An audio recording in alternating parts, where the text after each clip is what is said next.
Siyam kami magkakapatid, panganay po ako. Isa po akong high school graduate. Talagang super hirap kasi isa lang yung nagtatrabaho sa amin, yung father ko, as a cook. Nung nag-aaral ako ng high school, pinilit ko na magkaroon ng pagkakakitaan yung time na yon, yung pa-ending, para lang po meron akong pera, pang tuition, lahat ng oportunidad, basta kaya ko, ginagawa ko. Tapos, yung pangawalo kong kapatid, nagkasakit, sa hirap ng buhay, hindi namin napagamot. So, namatay siya. Tapos po, yung pangsyam naming kapatid, ganun din po ang sakit. And yung time na yun, 14 years old na po ako noon. Hindi ko hayaan na wala akong magagawa. Kaya, na-push po ako magtrabaho para patunayan sa sarili ko na meron akong ginagawa bilang kapatid. Marami sila magkapatid. Hindi kaya ng papa nila. Gampanan yung silang magkapatid. Kaya hindi nakapag-aral. Hindi nakatapos. Dahil hindi na po sila kaya ng papa nila sa dami nila. Tapos isa pa po. Binigyan pa ng sakit yung bunso nilang kapatid. Hindi ko na naisip na i-enjoy yung pagkabata ko, na mag-enjoy, maglaro. Iniisip ko talaga yung time na yun, magtrabaho, at the same time kumita, makatulong sa pamilya. Kaya bata pa lang ako, talagang kumakayod na po talaga ako sa sarili ko.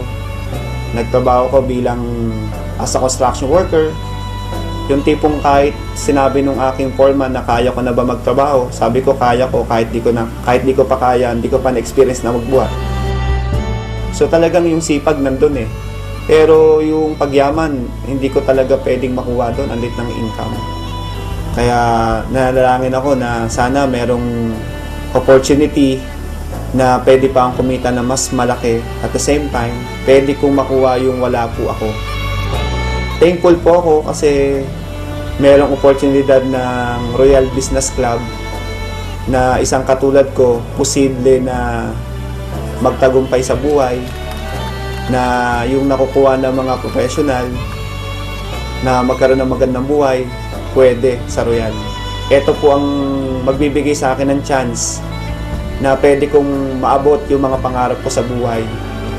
Binigyan po ako ng chance na makita po ang Royal para po makuha ko po yung mga pangarap ko na magkaroon ng magandang buhay. Hindi naman ganun kadali ang lahat. Yung mga kakilala ko ayaw maniwala sa akin. Yung mga hindi ko kakilala, sila yung ina-approach ko sa Royal. Kung nasan po ako, diba, sumakay ako ng bus, sumakay ako ng jeep, kumain ako. Tapos lagi po ako merong flyers. Talagang sabi ko, okay lang to. Talagang ginagawa ko na lang siya as a challenge para sa akin. Hanggang dumating sa time na merong taong naniwala sa akin. Ang maganda po doon, nakita nila yung pakisama ko. At ayun po yung naging dahilan para po gawin nila ang Royal. Nandun po talaga yung sinseridad ko na tulungan sila para po magawa nila yung tama yung negosyo ng Royal. Kaya yung nagsisimula po ako, yung unang mga naniwala sa akin, yun po talaga yung unang tinulungan ko at hindi ko pinabayaan na hindi sila maging successful para po makuha nila yung mga pangarap nila sa Royal. Kaya ngayon po, yung mga pangarap ko, isa-isa ko na pong natutupad. Ngayon dahil sa Royal, yung pangako ko sa magulang ko, natupad ko po na mabigyan po ng bahay. Yung pangako ko na sarili ko na magkaroon din po ako ng tirahan, na hindi po nakikitira lang po o nangungupahan. Nagkaroon po ako ng sarili kong bahay at lupa.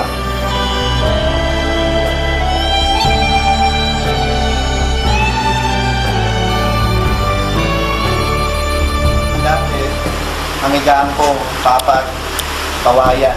Pero ngayon, nakakutsyon na ako. Isang room. So, sa second floor, meron po tayong 3 room. Lahat ng nakita nyo po ngayon, lahat po yan katas po ng Royal. Tapos po, nagkaroon po ako ng pangalawang sasakyan, brand new. Ito ko, yung kulay white Montero. Pangalawang sasakyan ko na nabili sa Royal.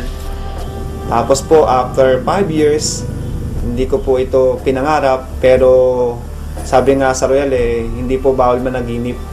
So masasabi ko, itong pangarap na nakuha ko, ito po yung panaginip na pangarap. Pero dahil sa Royal, yung panaginip na pangarap ko nagkatotoo. Nakabili po ako ng sports car 911 Turbo Porsche. Kaya sa Royal, hindi mo ina-expect ipagkakalob sa'yo kahit di mo pangarap matutupad. Hindi po ako mapaniwala na isang katulad ko, nagda-drive po ako ng sports car. Kaya thankful po ako sa Royal, sa Panginoon, kasi binigyan po ako ng magandang resulta. Sila po yung may daylan o may plano po neto. Bakit ko po nakuha ito? Ang laki ng kita ko na binibigay sa akin ng Royal. Na imposible po sa labas na pwede kong kitain yun. Kaya yung mga pangarap ko, sa loob ng 5 years may get, talagang lahat po natupad ko na po. So maganda doon, kumikita ka na sa mga products. The end of the year, bibigyan ka pa ng Royal ng profit sharing. So nakakatuwa, binigyan pa ako ng 142,998.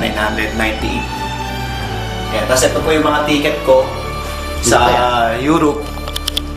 Tapos yung sa taas po is South America. Ayan po yung travel namin sa Brazil.